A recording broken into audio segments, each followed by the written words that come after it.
Okay, so this episode is going to be one really focused on how to have success in your coaching business in 2023. Again, this is one of these episodes where this is going to be like a little cousin cookout. I'm going to keep it 100 with you, okay? We about to have a heart-to-heart conversation. We about to just have a really frank, honest dialogue. So if you need to put some headphones on because you don't want your boss to hear you around the cubicle, if you need to move, switch rooms, it might get a little bit PG-13 today. Okay, it's probably going to get PG-13 today. The reason being is that I've been in this situation where I've been doing a lot of reflection this past year and really being proactive as a business owner, strategically thinking about what's going to be required for myself, for my clients, and for the coaching industry as we transition into 2023. And given where the economy is at, given where inflation is at, given what is happening with the business cycles at large in our economy, how does that impact us as a coaching industry? And this episode, like I said, it's just, I'm going to just keep it 100 with y'all. Okay. Outside of that, we've recently opened enrollment for a 12-week accelerator cohort that we're going to be doing at the beginning of 2023 called Lean Launch.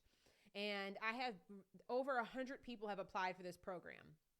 I have been reviewing applications. I mean, every moment that I have of the day. And there is an alarming pattern that I am noticing of the 100 people who've recently applied for the program. And I've also noticed some patterns around what has led clients to continue to be successful, this year in 2022 when I'm looking at my own client roster. So I have, like I said, I'm going to keep it 100 with you today in this episode. It's going to be a lot of truth telling and a lot of raw honesty. So just put your headphones on, get your notebook out. Y'all already know I be snatching edges and we about to be in a nice little chokehold today. Okay. Cause I think I want to talk about some non-negotiables that you're going to need to have in place in your coaching business if you want to actually have profitability and see, revenue growth in 2023. And I'm letting you know now, this is the shit that your business coach has not even told you about. This is the shit that your favorite Instagram influencer or the most popular business coach that you watch online probably has not broken down, and nor have they discussed in their free content. And it's either because of one of two things. One, they're not paying attention to what's happening at the economy at large and how that's impacting the coaching industry. Or two, they haven't been in business long enough to actually ride the wave of a business cycle through the peaks and the valleys to understand that this is coming.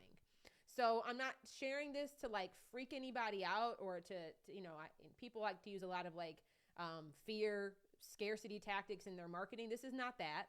But this is the conversations that I'm having with my tax strategist, the conversations I'm having with my business consultants. This is the conversation that I'm having with my clients in our highest level mastermind legacy. These are the conversations that I think you as a CEO of your company need to be strategically thinking about, because part of your job as a business owner is to do future forecasting and future projections, not just from a cash flow perspective, but from the perspective of what is going on in the economy at large and how is that impacting me as a small business owner. So this is just my little forewarning. If y'all are ready to go, just type in a let's go in the chat, throw some hearts up on the screen, buy a badge, do whatever you need to do to signal it. But we about to get it in.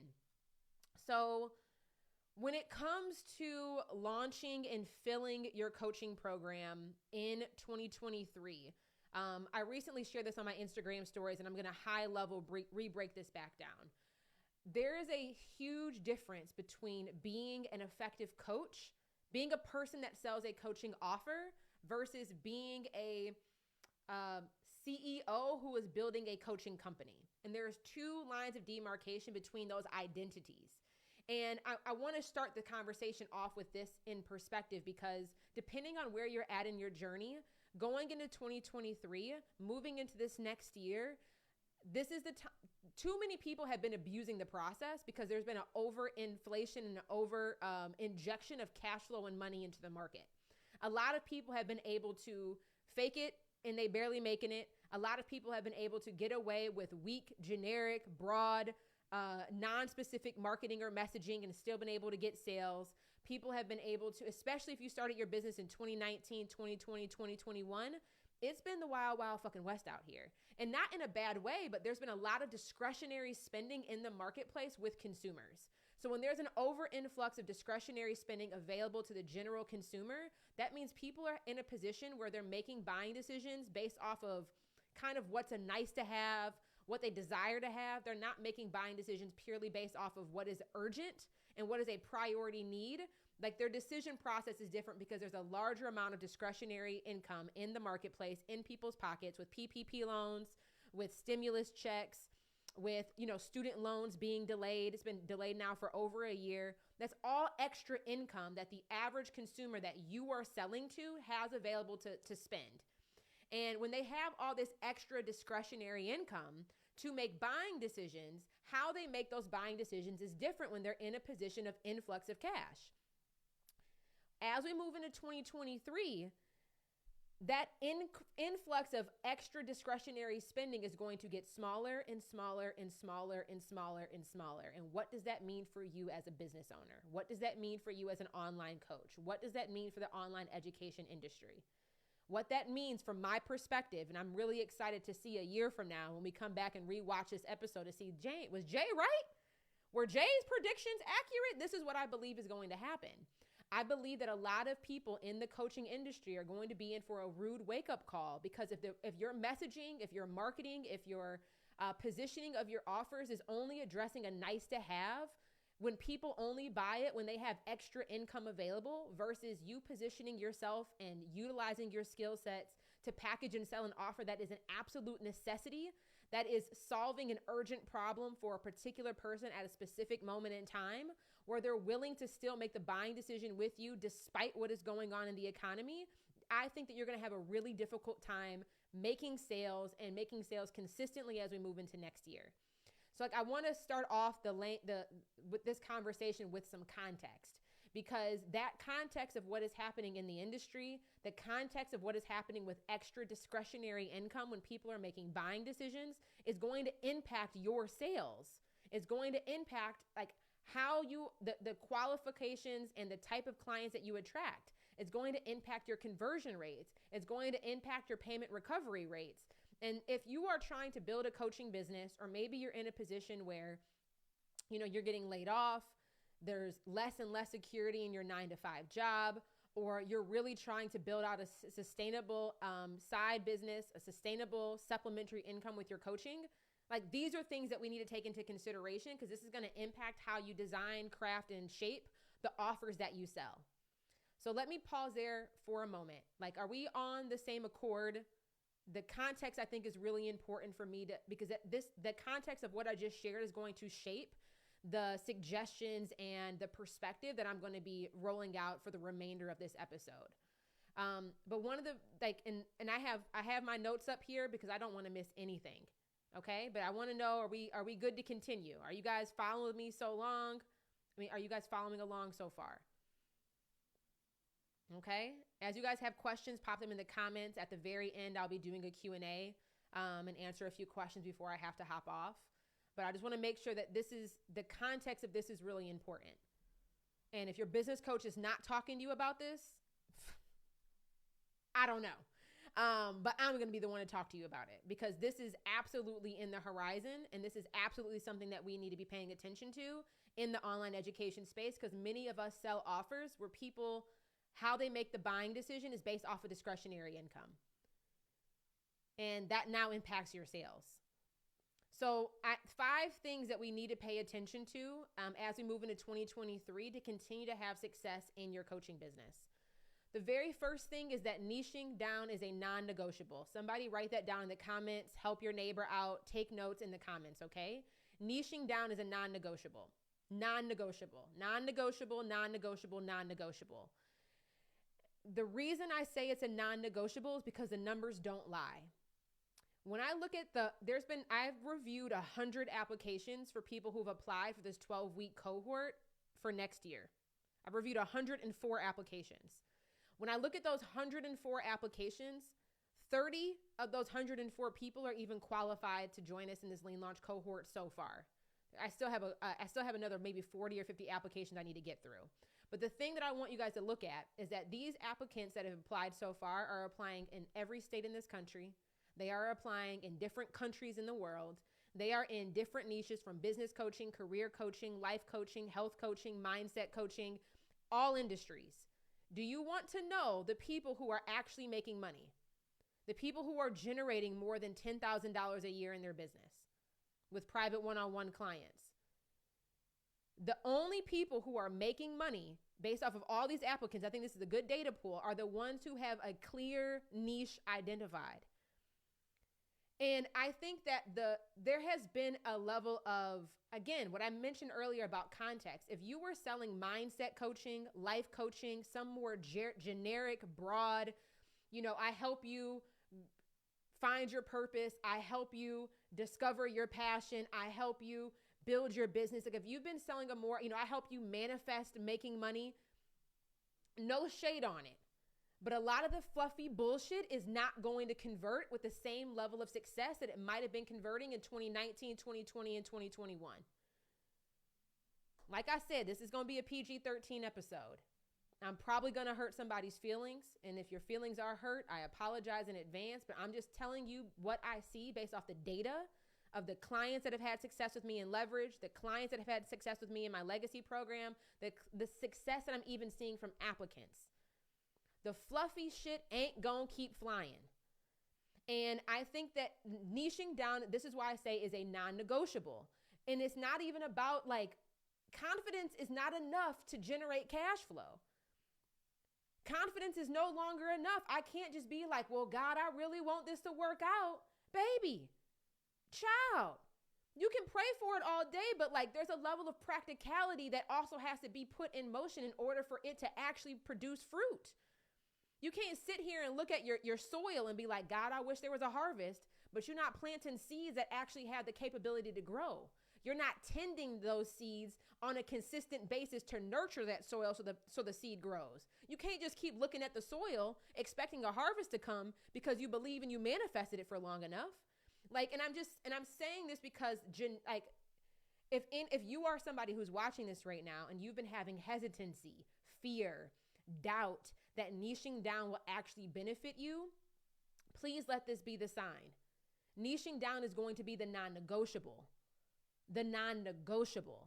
You're even going to see me, Jerisha Hawk, 7-figure business owner, niching down next year.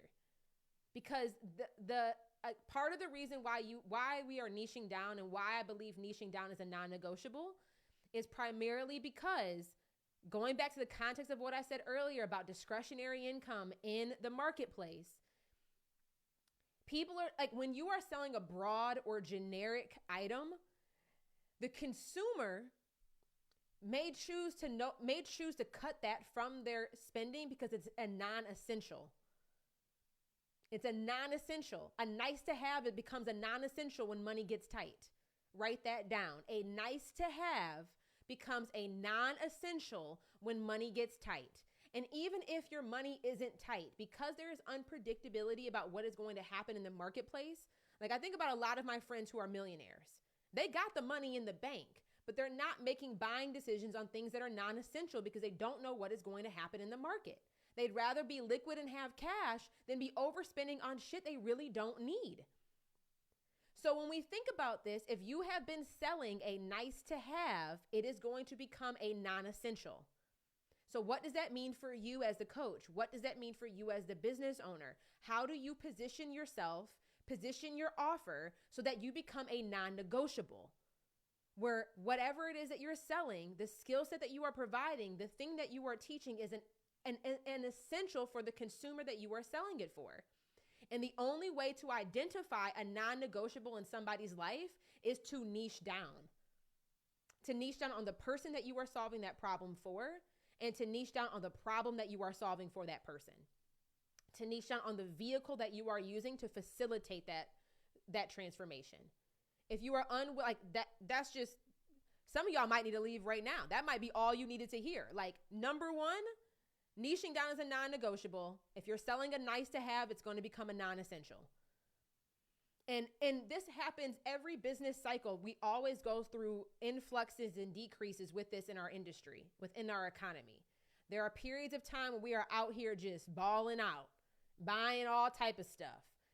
We over here just buying everything off of the QVC, buying everything off of well, it's $9.99, the infomercial. We just buying it all. We see an ad on Instagram. It's like, you know what? I do want a panda pillow for my bed. Let me just go ahead and buy it.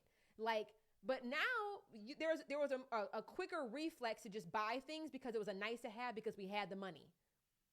With inflation rates going up, discretionary spending going down, there is no longer this large surplus of extra cash being pumped into the marketplace with PPP loans and stimulus checks. And whatever happens with these student loan deferments, there's no more student loans are still being deferred, but there's no longer any more mortgage deferments, deferred payments. People are having to cough up the cash. And I think there's a lot of people, Wall Street Journal has talked about this, Bloomberg has shared about this. You can go Google this in the normal media outlets. There are so many people who bought cars in last year. The amount of cars that have been repossessed is through the roof because people can't make the damn payment. They can make the payment when they weren't having to pay their mortgage because it was deferred. They can make the payment when they weren't having to pay their rent because it was deferred. They were able to make the payment when their student loans were deferred. They can make the payment when there was extra money in the industry. But now I'm not saying money is drying up, but this extra free money, this extra stimulus money is now coming to a close.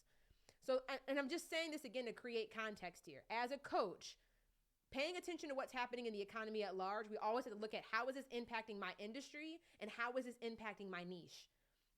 Moving into next year, niching down needs to be a non-negotiable for you. Being specific, precise, tangible with the person that you serve, the problem that you solve, and the vehicle that you use to solve the problem is going to benefit you in being able to continuously generate new business for yourself in next year. All the fluffy, nice to have bullshit, child, go make a podcast and do it as a passion project. It's going to be difficult to sell it from a profitable business perspective. So that's number one. Niching down is a non-negotiable. Selling a nice to have is going to become a non-essential. Everybody got that in their notes. I know I'm talking fast. I hope you're not listening slow. We're about to get into point number 2. Are y'all ready? I'm going to try to pace ourselves because, child. And again, the numbers don't lie. When I look at my best performing clients that have been able to survive 3+ years in business, they all have very tangible niches. They all have super specific target demographics that they are going after. They are business coaches for wedding photographers. They are career coaches for academic researchers. They are business coaches for private practice therapists.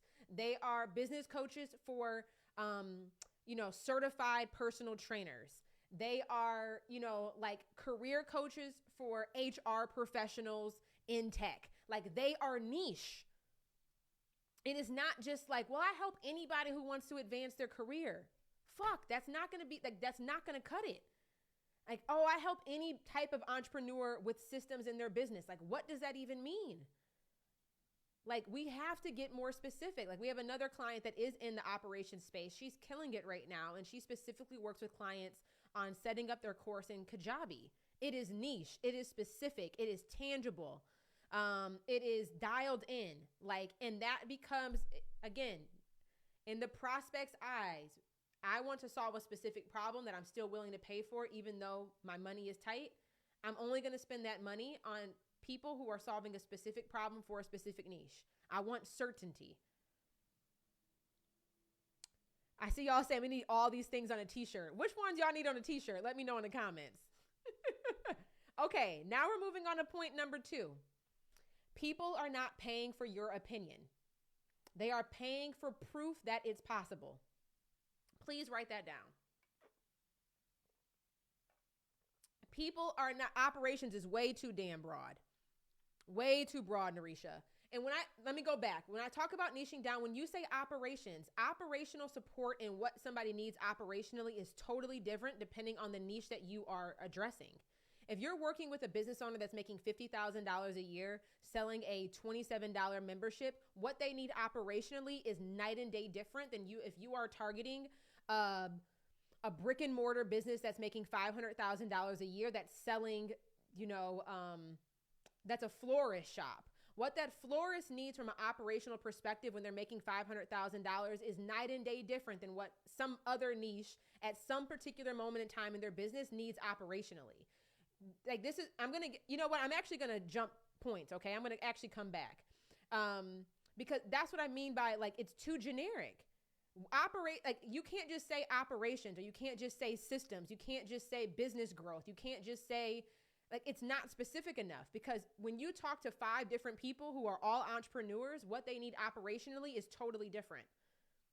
Yes, they all need some sort of operations, but the severity of that operations, the depth and the specificity around what they need operationally is different. And more importantly, priority. If you are dealing with a business owner making $50,000 a year, their biggest priority is not operations. Their biggest priority is, how do I generate sales? Now, if you're talking to a business owner that already knows how to get sales, already knows how to drive leads, and they're making $2 million a year, their operations is probably a larger priority if they have 5 team members and they're trying to scale the company. So it's not just about what you can do. It's about what is a priority for the niche that I am trying to target and serve.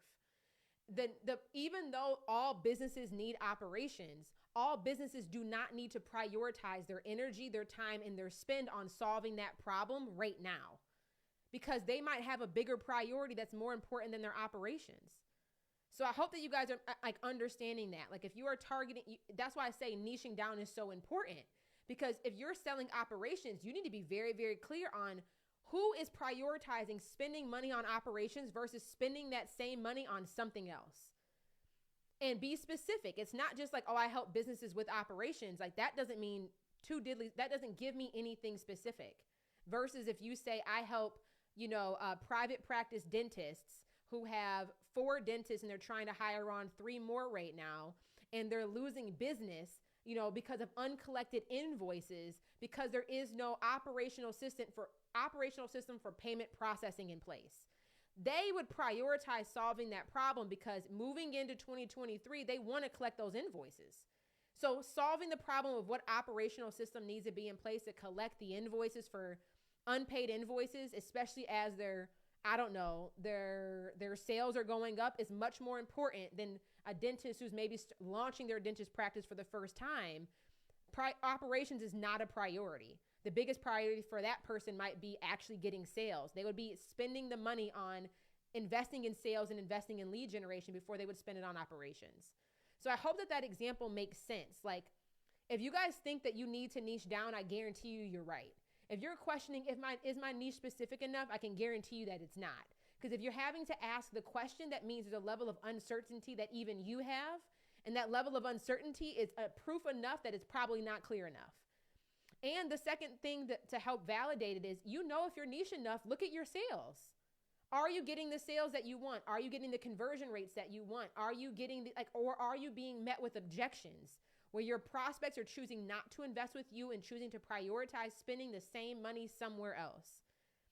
Your conversion rates will tell you. Like if you have been selling an offer for the last year and you've only converted 2 clients, I can guarantee you there's something off with your niche. Something is off. Like if you've been actively selling, actively getting on sales calls, and you're not converting, there's something off. So like at the end of the day, this is not and I'm not trying to, y'all always say, like, one thing I'll say about this, I know people are saying ouch in the comments. Like, business is not for the faint of heart. I think too many of us get into business with this expectation of entitlement that because we started a business, we expect people to buy from us. Business is one of the most brutal industries for any of us to choose to get into, because the amount of risk that we take when starting a business is through the roof. And what is required for us to not only get the initial marker of success, but then to sustain that success, by day it changes. By day, the market conditions change. By day, the economy changes. By day, new people are coming into the industry. Our competitive landscape changes. It is a constant state of continuous improvement. And the reason why I'm making this episode is I'm not trying to call anybody out. I'm not trying to shame anybody, but I'm being a truth teller. And sometimes the truth hurts. The same truth that I'm telling you right now is the same shit I'm having to process for my own business. Like, fuck. It's like, This has been working so good for the last 3 years. I don't want to change. That is my ego. In business, we are not entitled for market conditions to not shift, you know? So I do want to clarify that. Like, it's just, you know, if anything that I'm saying right now is feeling like a punch in the gut, it's like, I'm glad I'm giving you this information before you see it in your cash flow, because it's coming. Like, this shit is coming. And I would rather prepare you for what's coming so that you can be strategic over these next few weeks and going into next year, so that you can maintain competitive advantage despite what is going on. You about to see coaches dropping like flies. You about to see some of the biggest names that you admire. They're changing their entire business models. They're changing their offer structures. They're changing their price points, because what they were doing in 2019, 2020, and 2021 is no longer working in 2023.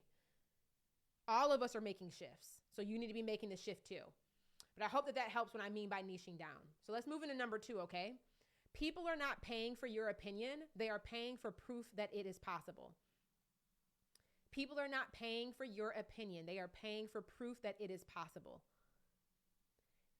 Your proximity to the problem is the only way that you will actually make money as a coach in 2023.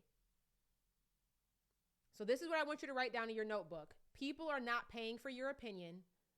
They are paying for proof that it is possible. And I want you to write down, what is my proximity to the problem that I'm solving? Your proximity to the problem needs to be the only thing that you try to sell next year. Selling problems that you have close proximity to. And when I talk about they're not paying for your opinion, they're paying for proof that it is possible. This goes back to a lot of what I share with you guys about leverage your existing skill sets based off results that you have already gotten to craft an offer that you will sell. People are not going to be out here just paying because you have a good idea, paying because you have an opinion about what they should do. I do not care about your opinion. What have you done to back up that your opinion is actual proof of a tangible result that you've been able to get? I don't want your advice based off of what you heard somebody else say. I do not want your advice based off of some course you took from somebody else doing results. I do not want to pay for your opinion based off of your opinion is not qualified if you do not have close proximity to solving that problem. All opinions, everybody has an opinion. All opinions do not need to be actually taken as constructive feedback. Like people, you know, I was, again, going through applications for the Lean launch, and there was somebody who applied saying that they help millionaires, they help individuals become millionaires. Okay, that's like my first question when somebody makes a promise like that is, 1, are you a millionaire? And 2, what proximity do you have to actually witnessing somebody else becoming a millionaire that now you can teach somebody how to do? You don't have close proximity to the problem because you either have not personally experienced it for yourself, or you are not in close proximity to somebody else who has experienced it. Let me give you another example. We had somebody who was applying for the program where their parents ran a mechanic shop. Their parents ran a, brick and mortar mechanic shop where they fix cars. Now, this individual has never fixed a car a day in their life with their own hands, but they have close proximity because they have a family business that they ran, they worked in, they grew up with. If they wanted to create a coaching program teaching other mechanics on how to build their mechanic shop, they have close proximity to the problem. Now, if you don't know shit about cars, you ain't never fixed a car in your life, you ain't got no family members that you have close proximity to of people who ran a mechanic shop, do not create a coaching offer teaching people how to build a mechanic shop. Like you do not have close proximity to the problem. So what I mean by this is that people are not, as we move into next year, stop selling offers that you do not have close proximity to actually knowing how to solve. Like that's what it really boils down to. Really, really boils down to. And I think the only thing that will actually still sell, if you're still selling a nice to have or selling your opinion when you don't have close proximity to the problem, are offers that are cheaper than $1,000. And now if you're selling some $19 ebook, a $37 digital course, a $200 digital course, a lot of this may not be applicable for you. But if you're selling something that is less than $1,000, keep trying to be generic. I still think that there's more sophistication in messaging, more sophistication in the promise that you are delivering in the program that is going to be needed. But if you are selling anything more than $1,000 moving into 2023, people are not going to pay you $2,000 for an opinion that is not backed up by proof that it's possible based off results that you've gotten, based off of proximity that you have to that problem. So who here is trying to or is actively selling something that is more than $1,000? Type in the word me in the chat, in the comments, because this is definitely for you. If you are not qualified to teach someone something based on mastery of a skill set that you have developed, based off of work that you have put in, based off of results that you have gotten, you need to be looking for another form of employment next year, because it's going to be brutal for you in the coaching industry and in the education industry. If you are selling something more than $1,000, make sure that whatever promise you're selling, whatever problem you're solving, you have close proximity to actually being able to solve that problem. A lot of you guys are selling stuff that's more than $1,000. That is for you. And when I say mastery of a skill set, like the other thing that we have to pay attention to in our space is like every good singer doesn't win American Idol, right? Every good singer doesn't get signed by a record label and become famous, even though there's so many good singers in the world. There's a lot of really great dancers. They don't all get picked up to be Chris Brown's, starring cast at his concert. There's a lot of people who are really good at playing basketball. Less than 1% make it to the league. There's a lot of people who are good at playing football. Less than 1% make it to the league. Knowing how to do something is no longer enough. It's no longer enough. Being good at singing, being good at playing basketball, being good at whatever it is that you do, to me, is no longer enough. You also must have a perspective about how it needs to be done that is worth sharing, that people want to pay attention to. Michael Jordan, prime example. The man is a beast at basketball. He's not just good enough to make it to the league. He fundamentally changed the landscape of how the game has been played based off of his approach to how he played the game. Steve Kerr, what's his name? Stephen Curry. That's his name, Stephen Curry. You think about even Curry playing the game. He's changed the game because of how good he got at a three-point shot. So I want you to think about, what problem is it that you solve? What is your unique perspective on how that problem is solved that is worthwhile to listen to, because it is radically different than what everybody else is saying. And part of that radical differentiation a lot of time comes back to niching down. There's a lot of business coaches. Pick a niche that most people aren't targeting based off of experience that you had.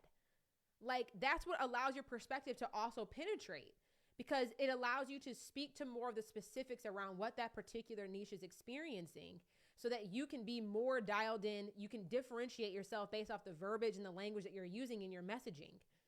But knowing how to do something is not enough to make $50,000, to make $100,000, to make $500,000 as a coach. You must be effective at teaching someone else how to get the result for themselves, and even better at articulating your value by way of having a perspective that is radically different from your marketplace.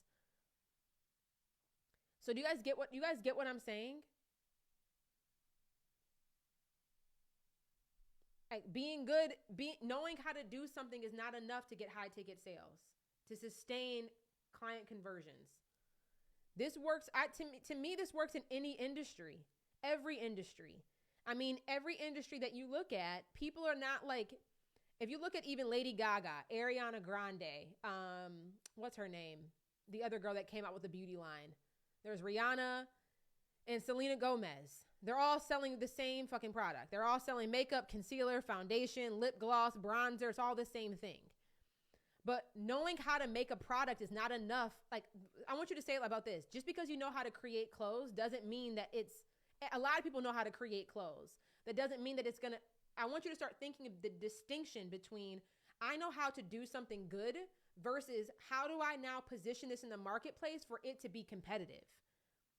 Kylie Jenner, there's a point of distinction Being good at basketball, being a good clothing designer, being a good teacher, being a good coach, knowing how to run business, just because you know how to do it doesn't mean that you're going to win when it comes time to sell it. So that's where it's like, I talk about this a lot with my clients, is that you have to know there's two different hats that you're wearing. There's a delivery hat of like, do I actually know how to do the thing it is that I'm selling? And then there's this other hat that you have to learn how to wear of like, do I know how to effectively articulate my value? It's around the sales, it's around the marketing, it's around the messaging, it's around the positioning, it's around the point of differentiation. It's not just, can I do the thing? That's cost of entry if you want to start a business and actually get sales in your business. The other point of distinction now is, do I know how to effectively market, sell, position, articulate my value? Like, do I have, and I want you guys to think about it like this, do I have a perspective that is radically different, that's worthwhile for people to pay attention to? Like, and out of these applications that I've been going through, out of the 100 applications that I've reviewed so far, I was really disheartened to see how many people were not using their social media platform to share their perspective. Like, I want you to go to your own Instagram account, because if you're not using social media and you're starting a business, like it's a free tool that you can be using to get in front of qualified leads. But I want you to look at your social media account. I want you to look at the last 9 or 12 posts that you've published. How many of those posts were your perspective?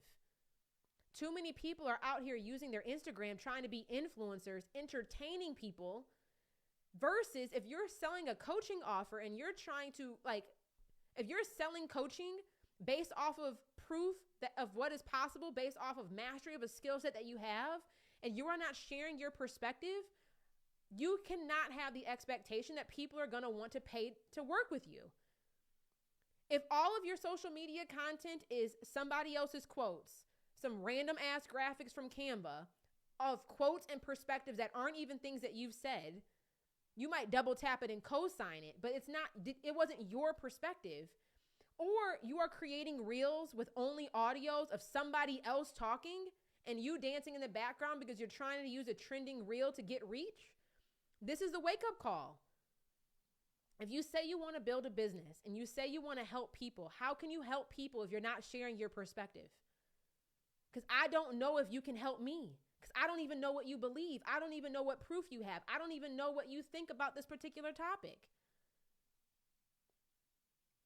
Like, so it's like, if you are unwilling to share your perspective, you cannot have an expectation that people are going to pay you for your services.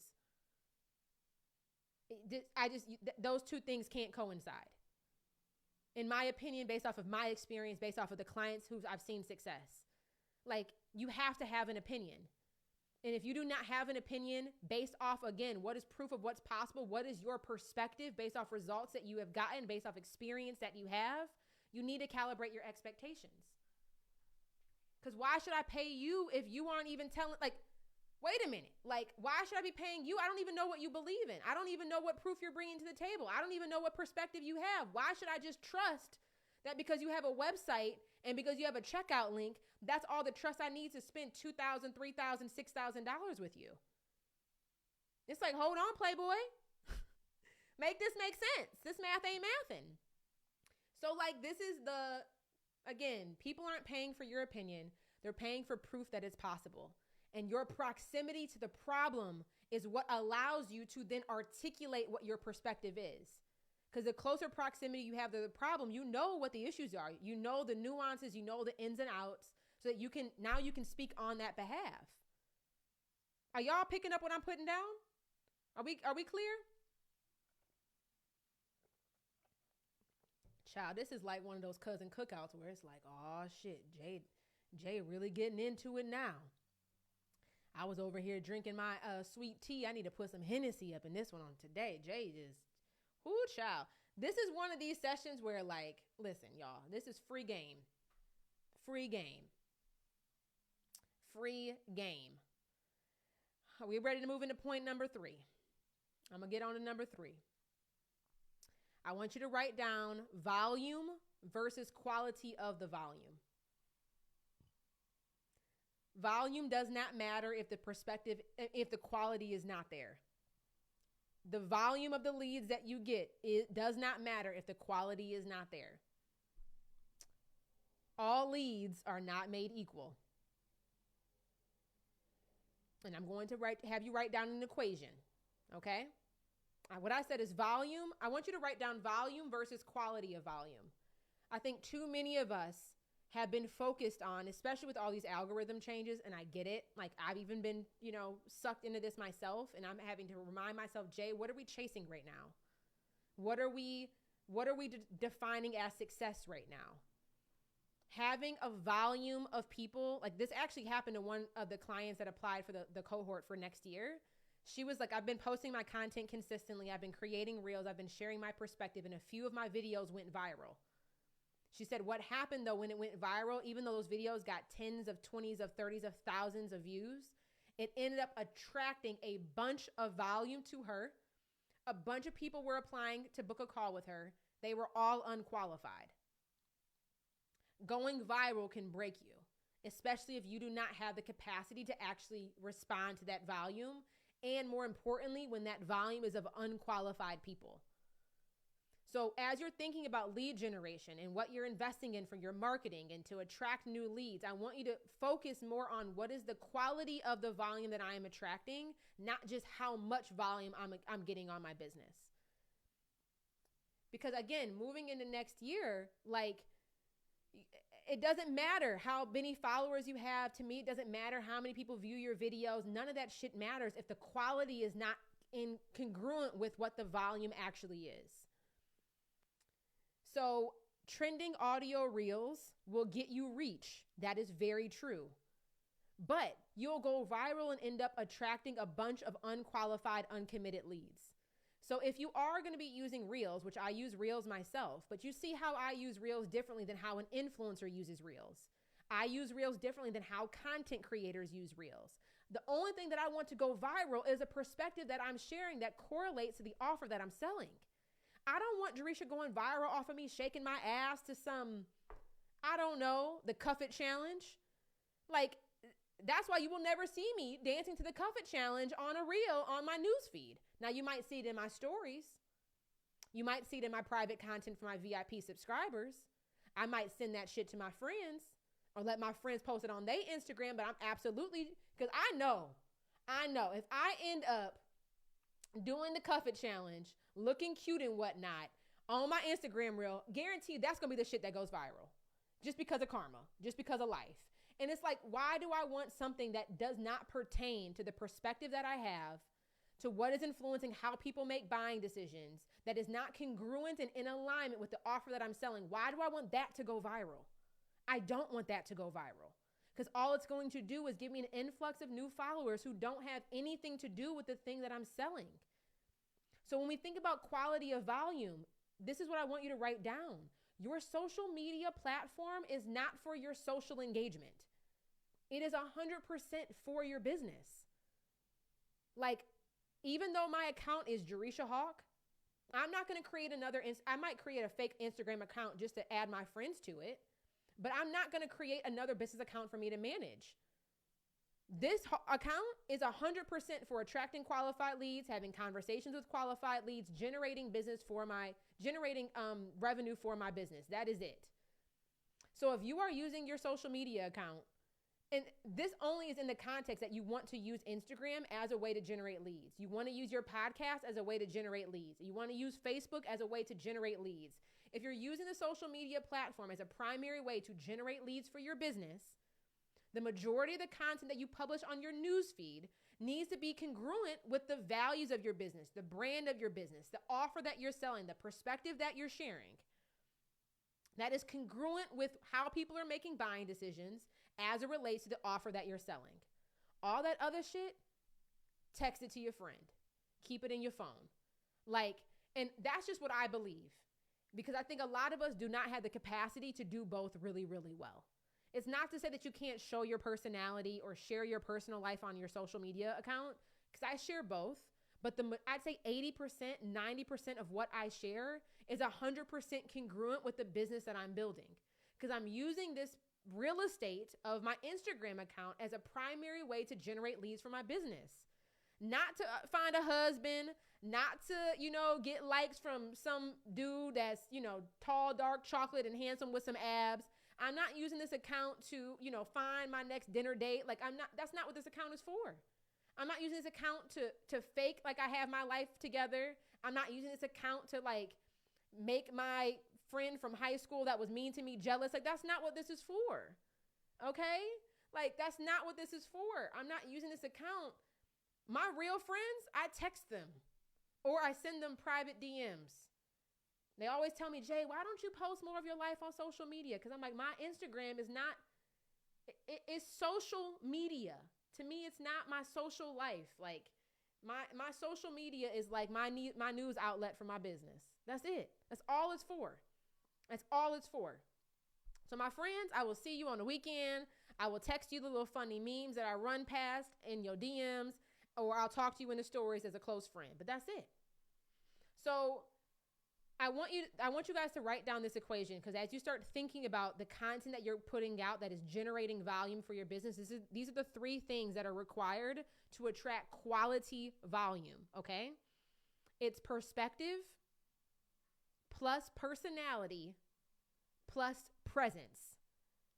Those are the three factors that need to be considered when you are creating content with the goal of generating quality volume for quality leads.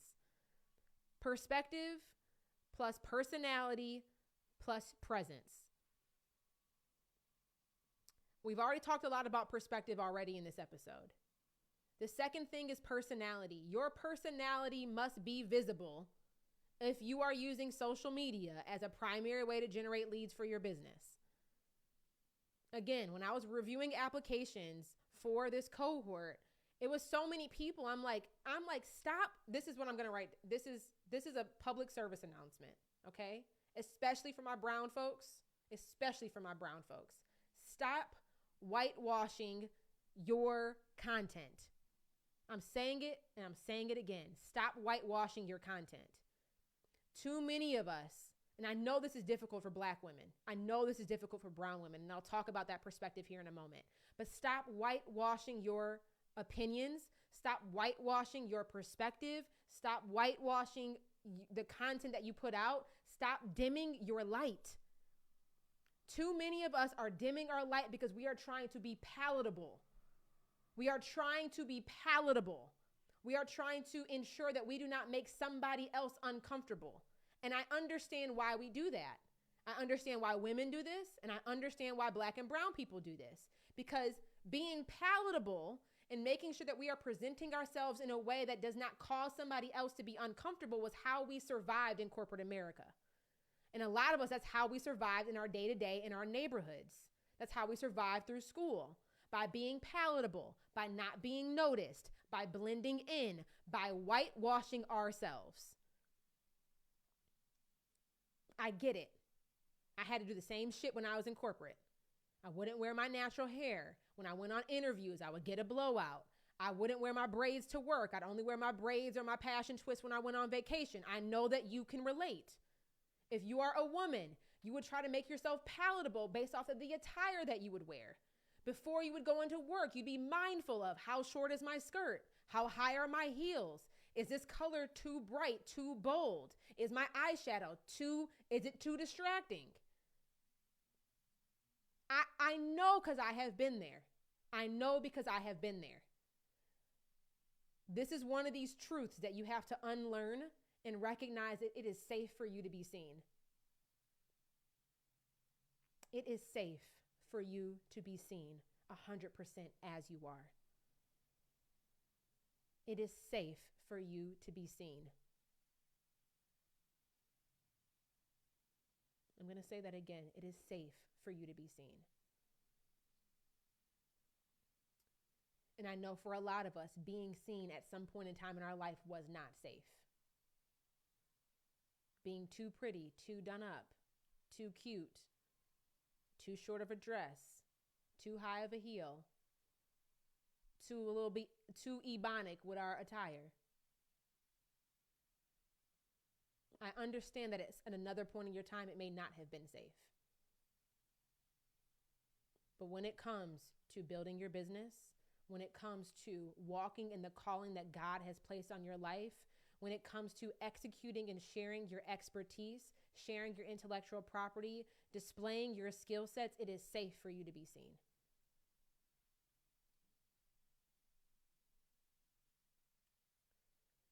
So I encourage you.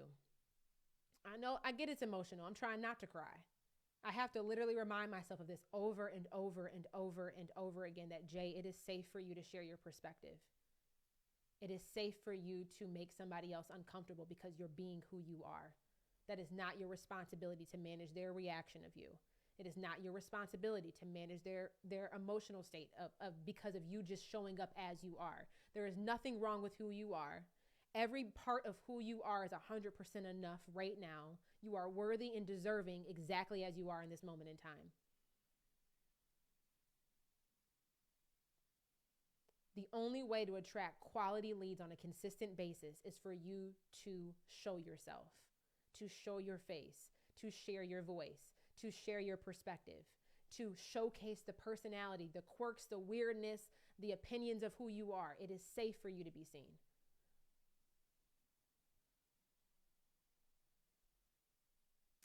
Let God use y'all. Whoever's crying, let God use you, okay?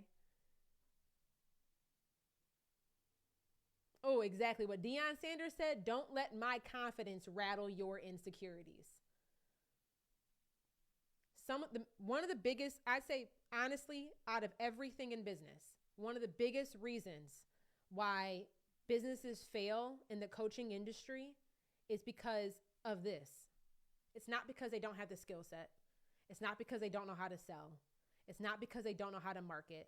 It's not because they don't know how to, to help their clients get the results. It is because they are unwilling to be seen. Being the best kept secret is for the fucking birds. I want you to even, this is biblical too. Jesus didn't hide. Jesus went from town to town, neighborhood to neighborhood, location to location, healing. People thought he was crazy. People were trying to kill the man. He did not hide his gifts. So when you think about even yourself, every one of us has to overcome this at some point in time. But you cannot keep hiding, expecting to get results. You've got to stop hiding. You've got to stop hiding. Hiding behind somebody else's opinions, hiding behind somebody else's perspective, hiding behind somebody else's audio reel, hiding behind somebody else's whatever the fuck it is. All of your chocolateness is worthy enough of being the headshot on your website. All of your brownness is worthy enough of being in the video that you record for your live streams. 100% of who you are. You cannot, this is the number one thing that stops business owners from succeeding, is their unwillingness to show up, show their face, and share their perspective. This ain't got shit else to do with anything business related. It has everything to do with how you view yourself, your self-awareness, your self-worth, how confident you are in just being who you are. So I just, whatever you need to do, pray about it, go to therapy about it, do the healing about it. But this is my challenge to you. For the next 7 days, when you wake up in the morning and you go into that bathroom, I want you to look yourself in the mirror. And I want you to tell yourself that it is safe for me to be seen today. I want you to tell yourself you are good enough exactly as you are. I want you to look in that mirror and see yourself, because you might not be showing up because you haven't even seen yourself yet. You haven't even given yourself the opportunity to look yourself in the mirror yet. And literally, whenever I'm lacking confidence, when I'm struggling around my confidence, when I'm doubting my opinion, if I think I'm being too blunt, too bold, too whatever, if I'm telling the truth just a little bit too truthful, I go in the mirror every morning before I start my day. The first thing that I do when I look in that mirror, and I say, Jerisha, it is safe for you to be seen. Your perspective is worth sharing. And I look myself in the mirror, and I have to see myself before I'm willing to put myself out there for others to see me. Ciao. So that's point number 3. That is number 3. Perspective, personality, and your presence is required. Show us your personality. Y'all know I like to go to Chick-fil-A. Y'all know I like to go to Qdoba. Y'all know I wear wigs and I name them depending on what they look like. Y'all know I cuss and I'm a Jesus girl. Y'all know about my personality. I show you my personality. In one live stream, you hearing ebonics, proper grammar, and made up shit that I'm coming up with words by the day. Like, y'all see me in all of my glory. You see me curling wigs. You see me with my natural hair. Like, you see me. So, like, your personality is part of what is required to earn the trust. And your presence is a non-negotiable. We have to be able to see you in order to be able to pay you. So it's okay for you to showcase who you are. It's okay for us to see the most human version of you. Because none of us are perfect. None of us have all our shit together. Life is happening to all of us every single day. Nobody is expecting perfection from you. But we are looking forward to and expecting to hear your perspective. We want to see your personality, and we want to be able to experience your presence. So that's point number 3.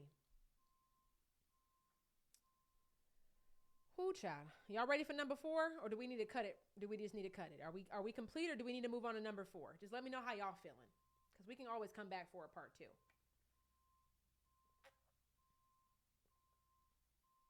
I see somebody said that their ADHD is a big part of their personality. I'm afraid to show it. Most entrepreneurs have ADHD. You don't have to hide it. You don't have to glorify it. You don't have to do anything with it. But it is 100% okay for you to talk about. Most entrepreneurs have ADHD.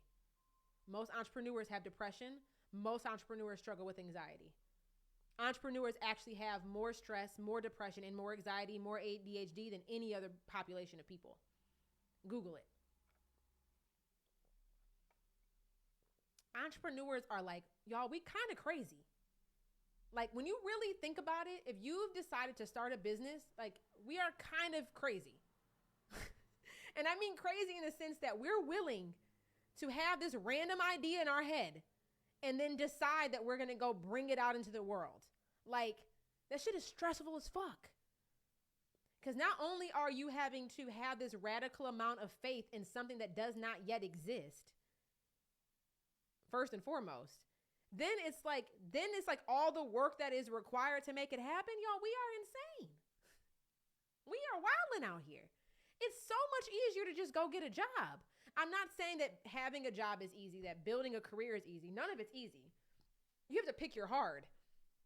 But business will call into question everything that you've ever thought to be true. It'll challenge every belief that you hold. It will require that you uncover all the traumas from your childhood in order to heal so that you can grow. Like, entrepreneurship is, child. You got ADHD, it is totally okay. You got depression, totally okay. You got anxiety, totally okay. And I shouldn't say that you have these things. If you have experiences of, these things, I want to make sure that I'm trying to be more mindful of not labeling myself or others as a thing. Like, you don't have depression. You have experience symptoms of depression or whatever. Like, I think we need to be mindful of not labeling that, because we don't want that to become our identity, because that's not who you are. But it's just a part of the human experience that you're having. That's really all it is. Shit, we all fucked up. Don't let anybody fool you. Like, I don't care how cute the branded photos are, baby. I don't care how laid the wig is. I don't care how beat the makeup is. I don't care how cute their husband appears to be. I don't care how tidy their kids look like in their Instagram stories. We all have problems. Every last one of us.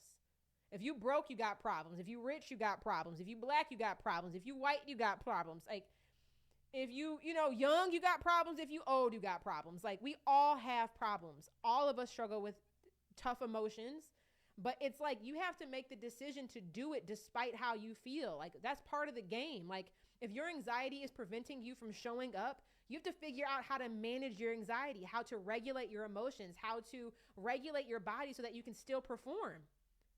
So that's part of the work. Part of the work is like, do I need to go to therapy? Do I need to take medication? Do I need to start, running every morning so that I can release these stressful feelings that I'm having so that I have the energy to do the work that I want to do? That's part of the process. That's part of the game. That's part of life. It's part of life. So that's totally okay. So y'all said we want to move into number 4. Let's go on to number 4. Whoo, child. Generic marketing strategies are leaving you burnt out and broke. Generic marketing strategies are leaving you burnt out and broke. Write that down, because, child, this is something that woke me up this year. I'm like, Jerisha, what are you doing? Why are you spending money on that? Why are we spending 3 months doing this? Generic marketing strategies will leave you burnt out and broke. And I know many of us have experienced this, where it's like, I've been doing X, Y, Z, A, B, C, 1, 2, 3, ain't led to a sale, and I am burnt out. It's because that marketing strategy, and this is the 2 things that I want to break down. I've never really broken this down this way before, but I think it's going to be really eye-opening for a lot of us. I want you to write down there's 2 different forms of messaging. There's marketing messaging and there's sales messaging. And this is a really important distinction for a lot of us who are building our businesses, who are using marketing strategies. There is marketing messaging and there is sales messaging. 2 different forms of messaging. Marketing messaging is a lot more broad and it's more generic. It typically focuses on the overall features and benefits of a solution and includes the, requisite buzzwords like scale, grow, build, purpose, passion, system, strategy, operations, save time, make money. So when you think about marketing messaging, it primarily focuses on the features and the benefits of the solution. Everything I just mentioned is generic. Most people, 90% of my clients, when they come to me, they use generic messaging because they're only focusing on communicating the values of the features and the benefits of the solution that they provide. Their messaging is not addressing all the things that are influencing how a buyer is making a buying decision. So if you are selling your program and all of your messaging is around, hire me as a coach, you get 4 calls over 3 months for $3,000. I will customize your client delivery, develop a unique business strategy just for you, and we will help you start, grow, and scale and launch your business in 2023. That is marketing messaging. It's only focused on the features, the components, how many calls there are, when the calls are, how long the calls are. And it's talking about, it's generic and broad in its description. What I just described is how most business coaches sound. I have no fucking idea what you're selling. I don't. And part of the reason is that most of us who primarily use marketing messaging in our content is because you're really good at what it is that you do. And sometimes you're so good at what you do, you are speaking at the level of awareness that you are at, but you're not speaking at the level of awareness that your prospect is at when they're trying to make a buying decision. You're just really good at what you do. It's like I'm an engineer by trade. And when I worked in corporate, anytime that I had to talk to a subject matter expert, like another engineer that had been at the company for 27 years, the way that they would answer my question, I would be like, bruh, I have no idea what you just said. I know that you're a genius. I know that you are brilliantly smart, but you're speaking at a level of awareness that creates this generic umbrella of what it is that you're trying to describe. I have no fucking idea how to take the information you just gave me to take action on it. No idea what you just said.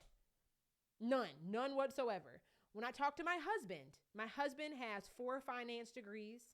He has over 15 years of experience managing wealth, managing money. Sometimes when I ask him questions about what is an I bond, babe, what different types of savings account exist, he's just like, oh, we don't use those. I'm like, but what are they? How do they work? What is the function of them? He speaks so broad and so generic because he's so well versed on that topic. He's not bringing down the information to a level of where I'm at. He's using words, language, analogies, and metaphors for where his expertise is. So I'm like, I have no fucking idea. I literally scheduled a meeting with Chase Bank for next week because I'm like, my husband is so far advanced. Like when it comes to investing, making investment decisions, I can go to him all day and he can explain it to me. But when it comes to just like basic stuff, I don't even know how to ask him the question sometimes because I'm like, I don't even know enough to ask you the question right now. So like I'm stuck and he's stuck too. And we you know, it's kind of like trying to explain to a 3-year-old why like they can't jump off the balcony into the pool. So all you just say is don't do it. Don't do it because I told you so. Listen to your mama. But if a kid is like standing on a balcony on a second floor and they see a pool, in their mind, they're like, well, I've seen a diving board before. I can jump off the diving board into the pool. Why can't I jump off of this second floor landing into the pool? And it's like, but then what we do as parents, or I'm not a parent, but what do you do as an adult? You're like, you just can't do it. You can't do that. Just listen to me what I say. And then we just expect for them to trust us. Because they're your kid, they will trust you to some degree. And a lot of the time they still don't. They still asking why. But that's what you're doing in your marketing. You're being over generic and being over broad about what it is that you're talking about because you're speaking at it from your level of awareness or you're speaking at it from your level of impatience. You are being impatient with your explanation because you don't want to have to explain yourself. You don't want to have to actually do the work of understanding, okay, what is for a 3-year-old, what is their level of comprehension at this age? What type of information can they digest? How far has their brain developed? And how do I need to communicate this in a way that they actually understand it for where they are, not for where my 30-year-old self is? Some of us are too impatient in our marketing, which is why you end up being generic and broad. Right? It's like, I said what I said, go sit down. That's it. Man, literally, I'm about to go see my grandma and she's 90 years old. She still does this to me. I'm like, Grandma, my grandma asked me to buy her a white suit. We have a holiday trip that we're going on this weekend. We fly the whole family out. My husband's family comes up. It's like the Black Home Alone, everybody under one roof. And my grandma's like, baby, I want you to buy me a white suit with a black blouse. I said, for Christmas? She said, yes. I said, Grandma, it's December. I don't even know if I can find you a black suit find you a white suit because it's after Labor Day. Baby, I don't want to hear nothing about it. Just find me a white suit with a black blouse. Like, it's like there's no explanation. There's no understanding as to like, did she see this in a magazine? Was she inspired by Angelina Jolie on the red carpet or something? Like, did she see, Medea and it was like, oh, girl, that was cute in the holiday special? Like, I need some context, Grandma. You just calling me out the blue on a Tuesday saying, baby, find me a white suit for Christmas. I'm like, we're not even taking family photos. I'm like, where are we going? What are we doing? Why are we doing this?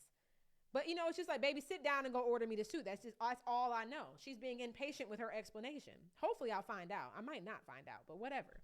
So that is marketing messaging. When you're speaking at your level of awareness and you're speaking at like this broad, generic, describing the features, that's what most people are doing. Only 10% of your existing audience has a level of awareness to make a buying decision based off of marketing messaging. Okay? Only 10% of your audience has that level of solution aware understanding where they hear that messaging and they're able to make a buying decision. When I think about that type of messaging, as I've been like qualifying leads who've been applying for the Lean Launch cohort for next year, the private conversations that I'm having with them, that is marketing messaging.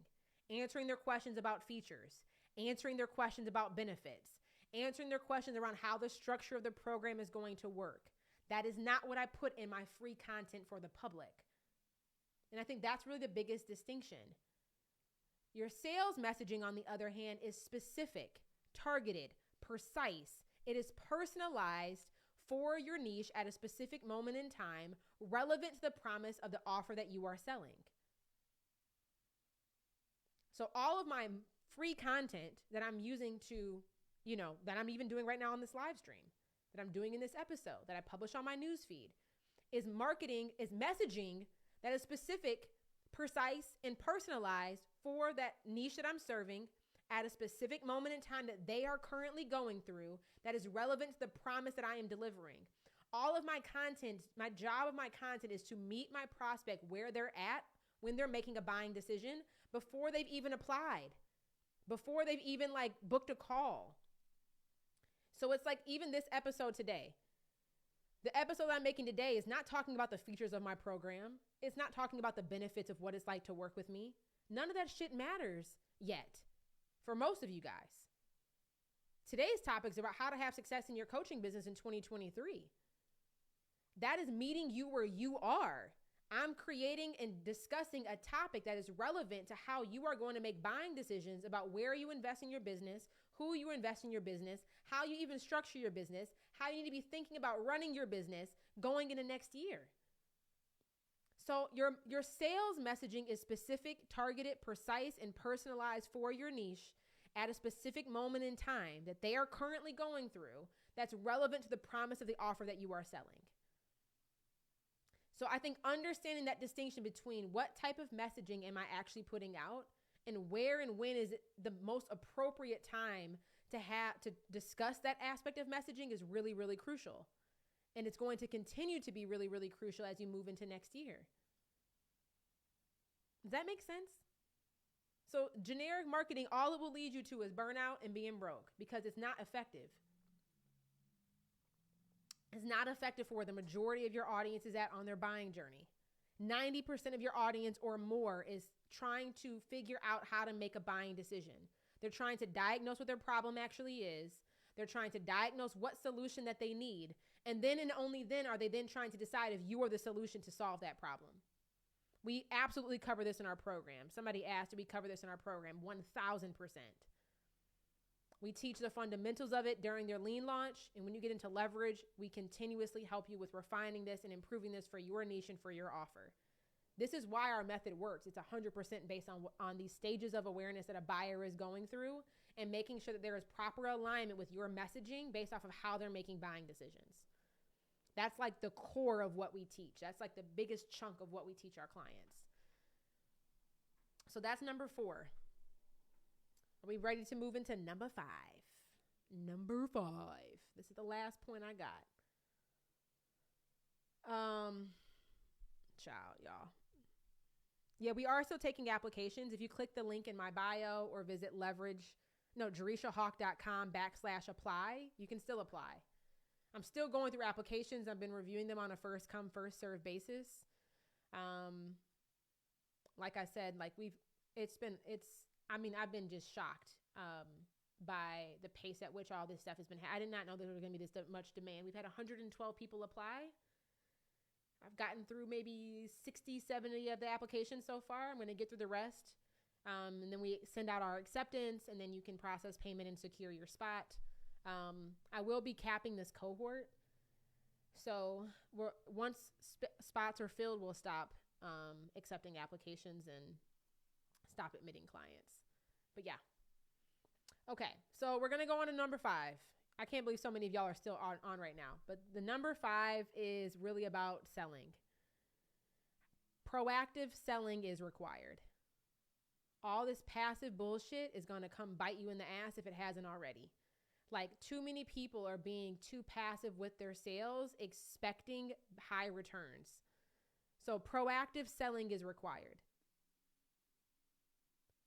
And what I mean by proactive selling, and when I talk about being passive, if your business is 100% reliant on a referral, you don't do any active marketing for yourself, you don't do any proactive marketing for yourself, you're not publicly sharing your perspective, you are being passive with how you are generating business for yourself. Like, that is, I recently actually did a whole Twitter thread on this on Instagram, is that, around being passive and why we need to stop being so passive in our marketing and stop being so passive with our selling, is because if you are allowing your prospects to guide themselves during the sales decision, rather than actively selling and then there being a human that is leading them through that conversation, you're passively selling. I think that if you are selling something more than $1,000, especially more than $2,000, you cannot be passive with your lead generation, and you cannot be passive with who is leading that prospect during the sales process. So too many coaches are giving low effort but expecting high returns. So what I mean by this is there's a twofold. There's the marketing and the lead generation part. So if you are only relying on word of mouth to do all of your lead gen for you, I think referrals is always going to be a part of business. We always want there to be referrals. We always want our clients to be speaking well on our behalf. We always want our evangelists and people that know about us to be sharing us with other people that they know. That's always something that we want to be maintaining the integrity around. But that's not the only thing that we want our business to be reliant on, especially if the number of referrals that you're getting right now is not meeting the demand that you need for the clients that you're actually converting in your program. So like relying on referrals is great, but if it's not if those referrals are not generating the quality and the quantity of leads that you need, you can't just keep relying on that. Again, that's just expecting, oh, I have a business. This goes back to not being seen. Oh, I have a business. Somebody will eventually tell somebody else about my business. I will just wait here patiently and twiddle my fucking thumbs. It's like, no. Referrals, we always want to be investing in that and maintaining those relationships, monitoring their integrity of the referrals that we're getting, but that should not be 100% what we're reliant on. It's time for you to actively participate in your lead generation for your business. And part of that goes back to what we discussed earlier. You need to be showing your face. You need to be sharing your perspective, and your presence needs to be visible on the platforms in which you're attracting leads. The second part is that too many people are passively selling, meaning that when it comes time to a prospect to make a buying decision, there is no human involvement. There is no conversation. You're just like, here's a link, make a decision. It's like, why are you sending people links to make $5,000 decisions without any access to human conversation if they need it? Make that make sense to me. And none of us have enough ego or enough clout or enough market presence to be able to command that level of trust. I barely have that, and I've been consistent for the last 7 years online. Like Michelle Obama, Oprah, Tony Robbins, Grant Cardone are probably some of the only people that can do it. And even if you think about Grant Cardone, he is on phone. He has a whole sales department. Tony Robbins has an entire sales team. They are proactively selling. So when I think about leading your sales conversation as this maybe relates to your coaching business, is when it's time for a prospect to make a buying decision, they have either applied and you've accepted them or whatever, is there a conversation being had? Whether that's through direct message, because that's a conversation via text, via voice memos, via video, via Instagram DM. Is there a conversation being had via email? There's a two-way dialogue that's taking place. Or is there a conversation being had on a call, whether that's on a phone call or on a Zoom call? Stop passively expecting your prospects to guide themselves through the decision-making process. You need to participate in that.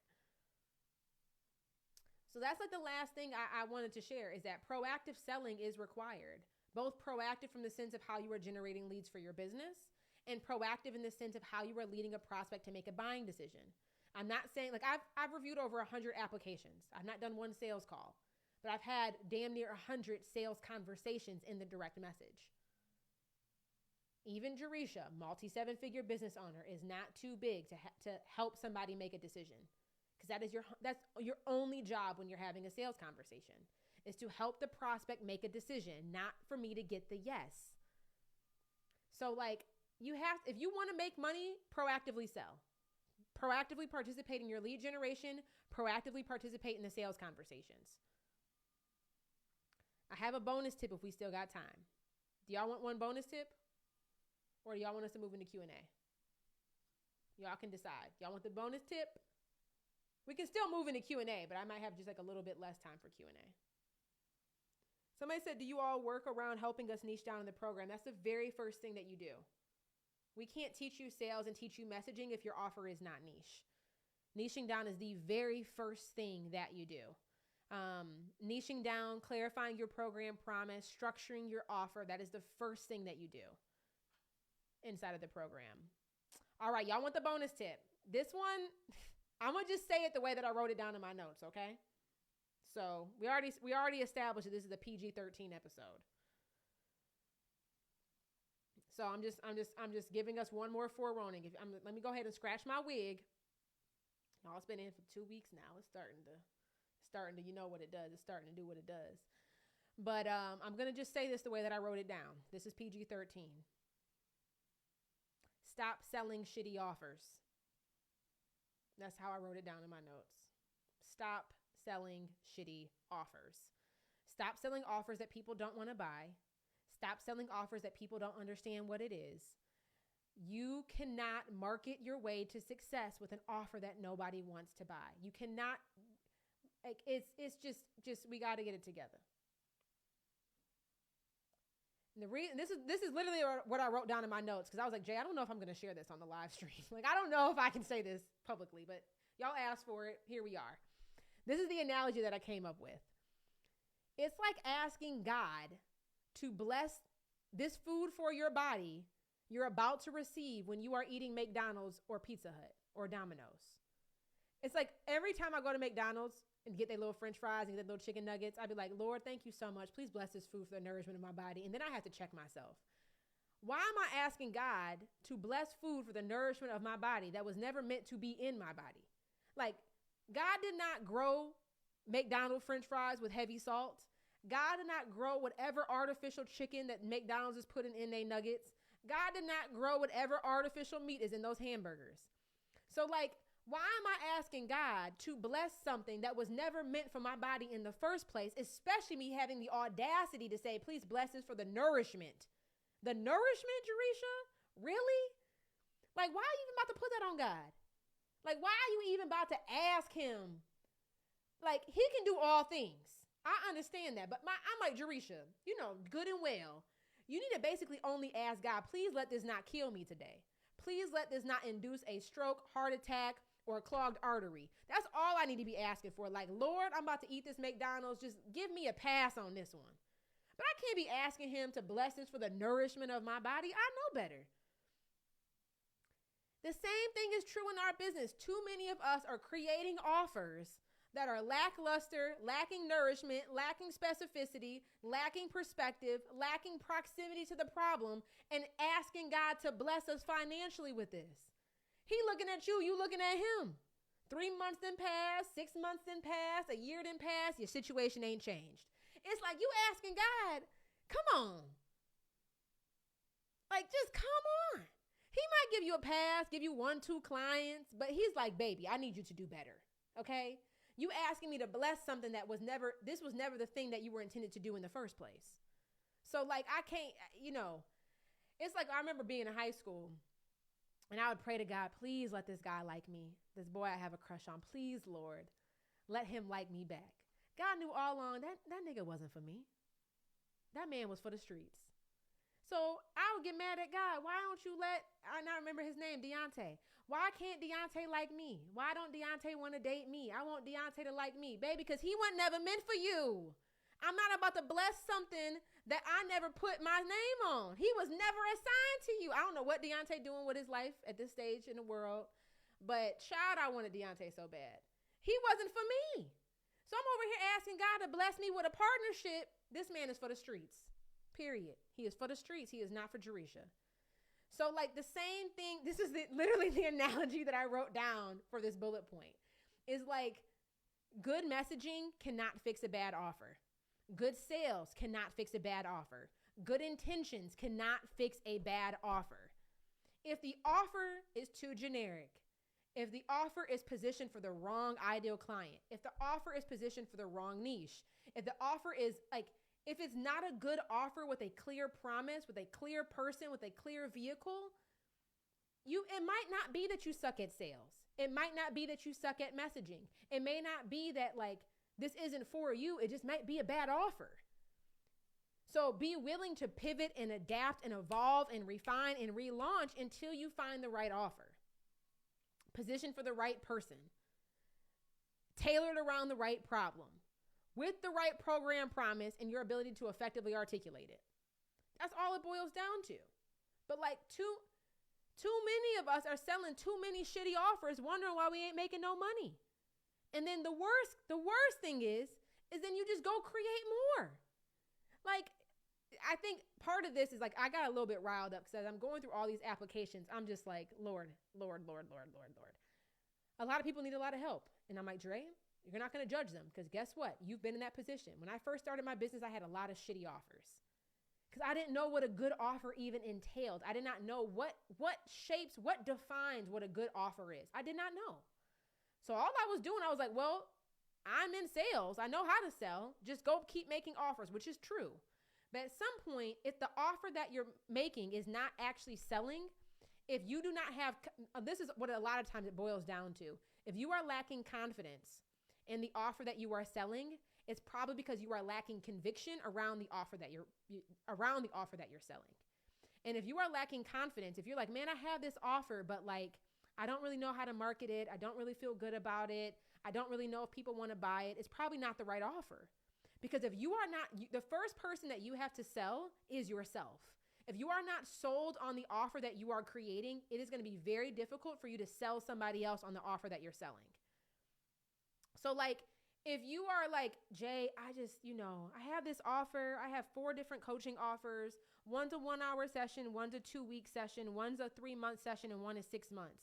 All you're doing is telling me the length of a program. I don't even know what the offer is, because the offer does not describe what is the promise of the program. Who is the specific person that it's for? What is the level? What are the attributes of urgency around why somebody needs to solve this? What are the objections that somebody has as it correlates to using this vehicle to get this result? It's a shitty offer. Really, it's not even an offer at that point. It's just a bunch of features, but it's not an actual offer. An offer has to clearly articulate for the person what problem is going to be solved with what vehicle that's going to solve the problem. So like, I'm saying this because I made a lot of shitty offers in my career. I mean, terrible offers that didn't make no sense. I'm like, what? When I look back now, I'm like, Jay, what were you selling? I'm like, girl, I don't know. I was just trying. But guess what? That effort is good. But now we got to redirect that effort around good work that will produce good results. So like, the last thing I'm going to say, what was the other point about this I was going to share? I read this earlier as a quote from a guy named like Zach Pograb. I don't even know how to pronounce his last name, but I want to share this with you. Obsessed fans start with obsessed creators. You don't choose your obsession, but you choose the vehicles for them. And basically saying that if you are not obsessed with the problem that you are coaching your clients on how to solve, and you're not obsessed with the person that you're solving that problem for, you're going to struggle generating qualified leads, and you're going to struggle creating a good offer. An obsession is required in order for us to succeed in business, in my opinion. And again, that goes back to a lot of what I said earlier. Like, if you do not have close proximity to the problem, where you're really like, you're so good at it because at some point you had obsession around it to have mastery around a skill set, and you're not obsessed with who you are solving the problem for, you're going to have a lot of disconnect. It's going to be difficult creating content. It's going to be difficult showing up. It's going to be difficult having confidence on a sales call because you lack confidence around the offer. So of course I think that's the other reason why people hide from their content, is because they actually don't have conviction around the thing that they are selling. And if you don't have conviction, of course you're going to lack confidence because you're doubting yourself. So that was the last point, y'all. That was the bonus tip for the day. So I know a lot of you guys in the comments have asked about the cohort and what we're doing. I want to start with why I decided to create the offer. The reason why I decided to it, because there were hundreds of people asking me to bring something like this back to the marketplace. And I was like, you know what? I see a need. Jerisha, go create the capacity, decide if you want to fill the need, and we've decided to fill it. So we finally had the capacity and the bandwidth to actually deliver this in a really effective way. That's why we're also doing it as a 12-week cohort, so that every single person is going to be going through the exact same steps at the exact same time and addressing a lot of what we discussed today. First, niching down, identifying what offer is the most advantageous for you to be selling based off the skill sets that you already have, how to clarify your program promise, how to focus on sales messaging during your actual lean launch. And during the 12 weeks, you will complete a lean launch. I'm leading this program as well as one of our leverage program coaches. Her name is Janine. She was a coach. She was a client of mine inside of Leverage for a year and a half. And then she was a coach on our team for about close to a year. So she has been through the exact same process that I've been through, that you're going through. We're going to be the two coaches that are leading this cohort and really supporting you with making sure you have an effective offer, knowing how to clarify your program promise, defining the messaging that's needed, and leading yourself through a launch. Now, this cohort, part of the reason why we're doing it is because I see that there's a lot of people who need more validation around generating demand and whether or not the audience that they have is willing to actually pay for the thing that they're selling. So this cohort is really for coaches who want to grow, but need to dial in their private one-on-one first before they transition to group delivery. It's for coaches who want to raise their rates and more sustainably sell a $2,000 to $5,000 offer. It's for, even new coaches. If you have close proximity to the problem, you have existing results, you have people reaching out, but you need to actively start selling. And it's for agency owners who maybe want to transition and launch a coaching offer based off of demand they've already generated. So like the biggest thing is that this program is not just to say, oh, like I need help building a skill set that I can sell. It's like, no, you already have an existing skill set. People are already reaching out. But maybe we need now time to actually validate the offer, craft the offer, position the offer, launch the offer so that you can get that data to know whether or not is this the right offer for your audience? Does demand actually exist for this based off of results you've already gotten? So that's really how I'm qualifying leads. And if you're not a good fit for this, after you apply, I'm being honest and telling you, like I'm giving constructive feedback on what you need to be focused on instead. A lot of you guys don't need to be you don't need to hire any coach because a lot of you guys need to focus on just showing your face and sharing your perspective, discovering what your perspective is around the problem that you solve. So like, that's really important. So if you're not ready for this lean launch cohort, I'm denying the application, but I'm also giving you clear instructions on what you should be focused on next. So I'm not going to ever leave you high and dry. If I can point you to another referral or point you to another resource that I have or give you some instruction on where you need to be paying attention, that's 100% what I'm going to do.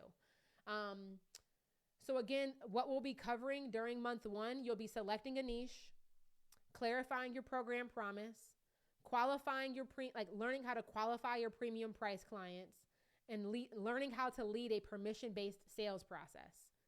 During month 2, you'll be actually designing your high-ticket sales process, implementing it. Then you'll start publishing high-value content and automating and preparing for your actual lean launch. In month 3, you'll be completing your lean launch, actually doing a launch with me and the coach supporting you along the way, helping your prospects make buying decisions, enrolling your private one-on-one clients, and deciding whether or not you need to relaunch or if you're ready to actually leverage and go to group. So that's what we're going to be doing in month 3.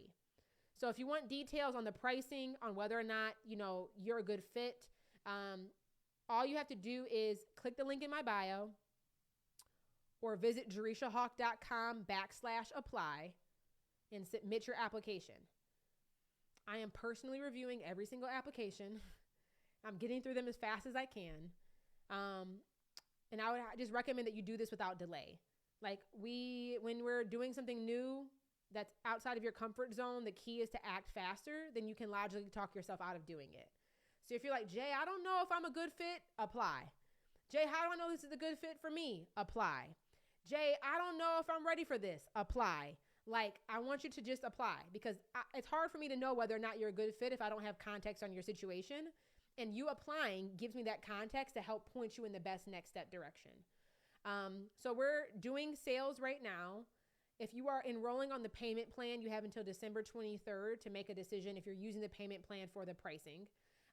The cohort, you guys will get access to the curriculum on January 23rd. And then starting on January 23rd, you will start the process. There will be about 8, I think there's going to be 10 group coaching calls that we're going to be leading, either myself or the program coach. And there's going to be and those coaching calls are going to be highly targeted coaching feedback based off of whatever stage you guys are at in the curriculum. And then we will be having coaching support inside of our members only Facebook group where you get coaching support every time you ask a question or whatever it is that you might need support with. We respond within 24 hours or less during business hours. So I have some decisions have already been released. I haven't gotten through everybody's application yet though. And I've gotten through about 60 applications. There's 112. So I'm about halfway through. So if you haven't heard anything yet, it's probably just because I haven't reviewed it yet. If you had heard something, then you've either gotten an email for your acceptance. I've probably already talked to you in DM, or you've gotten an email of, letting you know that the lean launch cohort is not the best next step for you and like what direction to go in. are the coaching calls recorded 100%. So if you can't make it live to the coaching calls, you definitely going to want to watch the replay. So all the coaching calls will be recorded and will be uploaded in the client portal within about 48 hours of the call ending so that you can watch the replay, study the notes, and get back into it. Yeah. Thank you, Christina. Yeah, I'm currently going through applications. Christina is our new client success coordinator, y'all. So you might be talking to her in email too. But yeah. So that is all the juice. That's the juice today. What days and times are the calls? All the details will be shared once we have actually accepted your application. So if you have not yet applied, definitely go and apply. Like I said, those 10 calls will be taking place usually on Thursdays is when we're going to have them scheduled. So they'll be about, in the beginning, it's like we'll have a kickoff call, and then there'll be weekly coaching calls thereafter. And then we'll be having both Q&A calls and co-working calls. So there's going to be like study hall and office hours. This is going to be just like college. So study hours is when you come ask the teacher for advice, for questions on your homework. You need more explanation or more support on work that you're doing. Study hall is when you're going to come, you're going to go do the damn work. I understand that a lot of people who are joining this cohort are still working a 9-to-5 job, are still homeschooling kids, are, maybe single parents, and they're juggling a lot of responsibilities. So we're going to have time for you just to do the work. So we're going to have time for you to do the work, and we're going to have office hours for you to come and ask questions. So again, enrollment is open right now. We're going to be selling until December 23rd. If you are enrolling on the payment plan, you have to choose that payment plan option by December 23rd because both of your payments have to be in when the cohort starts in January. And then we're going to kick off. You're going to get access to your very first module and start going through the curriculum starting on January 23rd. And then we'll have a kickoff call thereafter and then start moving through the process. So that is how it's going to function and flow. So again, if you're interested, thinking about it, considering it, apply. The link's in my bio on Instagram, or you can visit jerishahawk.com/apply to, what am I trying to say? To submit your application. And if you've already been accepted, if you still have questions, send me a DM and we can definitely talk about it. But I would recommend securing your spot sooner rather than later if you know this is something that you actually want to do and that you want to sign up for, because I'm reviewing applications on a first come first serve basis.